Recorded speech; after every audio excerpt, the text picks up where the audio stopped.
Hello, in this video I want to show you how to fix the problem when you have stable internet connection, but all of the downloads in Google Play Store are stuck on the pending in Motorola Moto G14.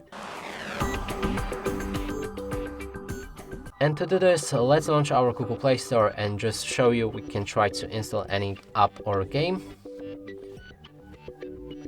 And as you can see, it is stuck in the pending. We can cancel it for now and move on to the fix. So open your settings, here scroll all the way down and enter system, go for date and time and enable set time automatically. We can launch Google Play Store again and try to install the same app.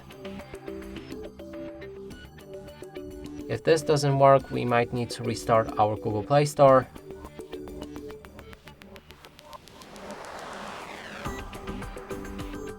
Now look for the same game just for the sake of it.